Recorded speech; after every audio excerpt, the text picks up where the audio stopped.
হ্যাঁ, junior homeo বন্ধুরা যারা আমার কেস দেখছো এবং শিখছো, যাদের শেখার মানসিকতা আছে, শিখতে আগ্রহী, তাদের আমি শেখাবই। প্রতিপক্ষ বা কিছু হোমিওপ্যাথিক চিকিৎসকরা যারা বাধা দেওয়ার চেষ্টা করছে, সে বাধাকে আমি গুরুত্ব দেবো না। যারা শিখতে চাই শিখুক, জানুক, ভবিষ্যতের হোমিও প্রজন্ম তো তোমরাই। দেখো, আমি আর একটা কেস দেখাচ্ছি, কারণ সমালোচকদের ভয়ে আমাদের আলোচনা তোমাদের শেখানো তো বন্ধ করা যাবে না।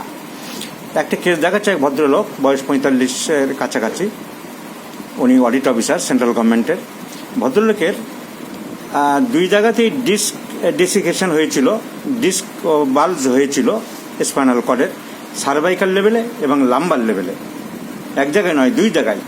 বিশেষ করে লাম্বার রিজিয়ানে উপরের দিকে সার্ভাইকাল হয়েছিল C2, C3 এবং C6, C7 ভার্টিব্রাল লেভেলে মাইল্ড ডিফিউজ হয়েছিল, ডিস্ক বাল্জ হয়েছিল।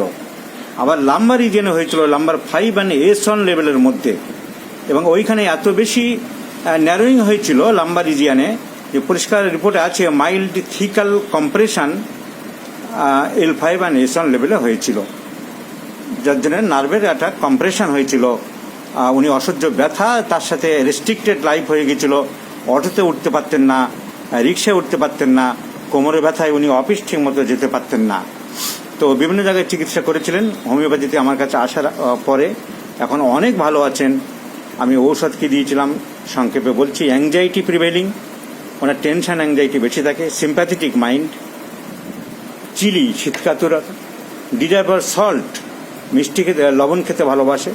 সুইটস, কস্টিকামের সব বই অ্যাভারশন টু সুইটস আছে, কিন্তু ক্লিনিক্যালি আমরা দেখেছি অনেক সময় মিষ্টি খেতেও চাই, এবং যেটা ভিতল কাছেও বলে গেছে।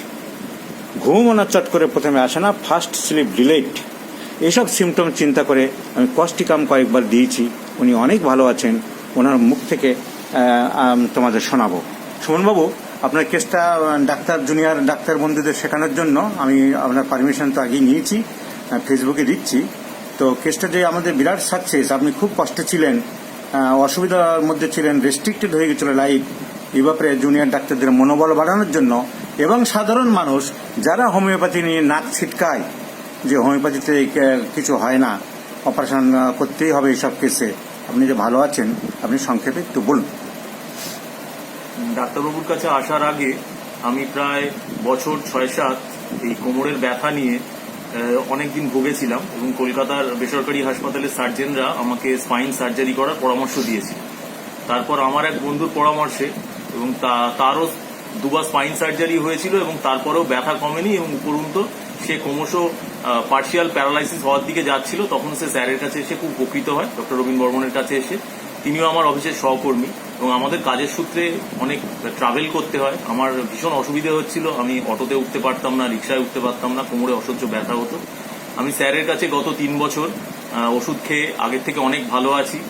আমি অফিস করতে পারছি, এবং আমার যে আগে যেটা হতো যে আমি কোথাও লং জার্নি করলে আমার ঝাঁকুনিতে কোমরে অস্বাভাবিক ব্যথা হতো, আমি রাতে ঘুমোতে পারতাম না, আমার সেই সব সমস্যাও অনেক আগের থেকে কম আছে।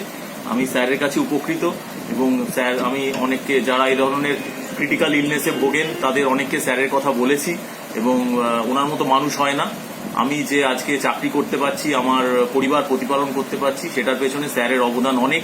আমাকে হয়তো নইলে চাকরি ছেড়ে দিতে হতো। স্যার, আপনি ভালো থাকবেন, আপনার চিকিৎসায় আরো বহু মানুষ উপকৃত হন, এটাই আমরা চাই। সুমনবাবু, আপনাকে সহযোগিতা করার জন্য ধন্যবাদ। সাধারণ মানুষরা জানুক যে এইসব কেস উইদাউট অপারেশন ও হোমিওপ্যাথিতে রোগী কত ভালো থাকে। উনি একজন অডিট অফিসার, শিক্ষিত মানুষ, ওনার বক্তব্য আপনাদের শোনালাম।